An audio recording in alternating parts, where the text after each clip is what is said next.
I'm looking at this. They were quiet about all of this when Sarah Sanders, Pam Bondi, Secretary Nielsen, 2 Republicans punched, one a woman in Minnesota, rocks thrown through the door of Kevin McCarthy's office, Ted Cruz's wife. You see these tactics, Dan. Somebody's going to get hurt. They even screamed mail bomb. We know where you sleep. That is a threat. Shouldn't that be? Isn't that against the law? No, absolutely. I mean, they vandalized his house, Sean. I mean, this was gross. This was disgusting. This was filthy. But, Sean, you know, I have personal experience with this. I've been in your studio in New York, and I've been in Tucker's in D.C. many times. I've been on your set with liberals.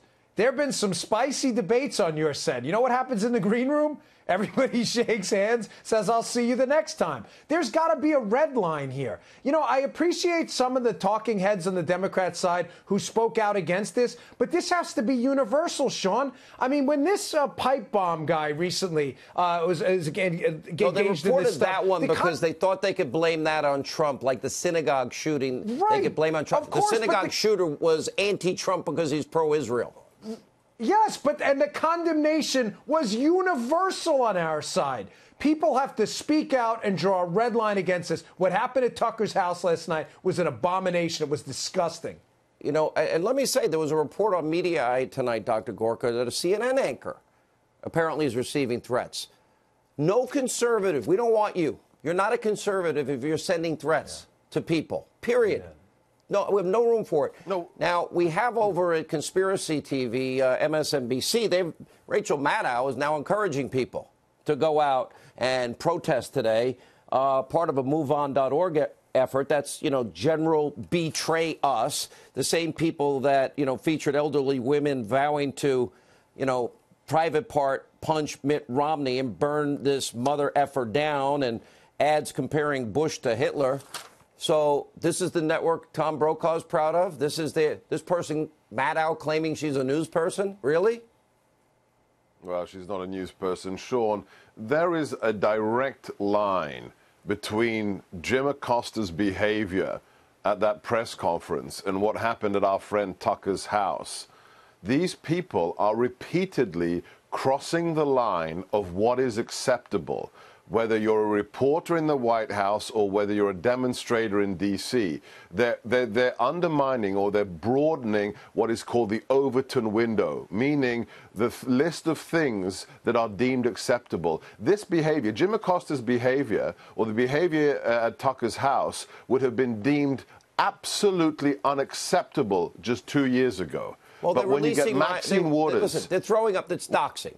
They're putting up the addresses of people like me, Tucker, and Coulter.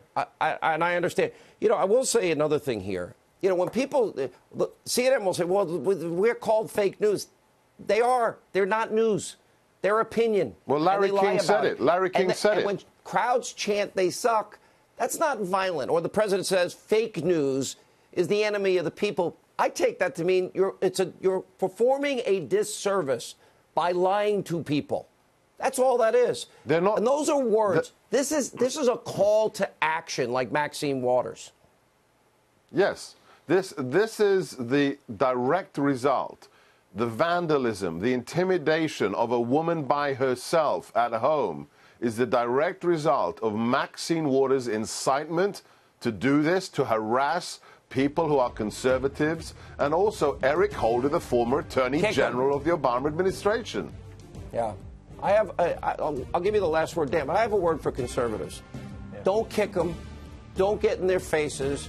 If you see people you disagree with, don't create crowds. Don't follow people into stores. Leave them alone. Leave them alone. Leave every liberal alone. Leave every reporter alone. Leave every elected official alone. It didn't work out that well for Republicans in the election and the midterms. Where were the Republicans breaking store windows in the Starbucks and attacking people? The answer? They were at work, going to work and taking care of their families. Take a little lesson from that in the far left. It's how politics should work. They were dead silent. Pam Bondi, Sarah Sanders, Secretary Nielsen, Ted Cruz's wife. They were silent. Now they're actually organizing it on MSNBC and partnering with MoveOn.org.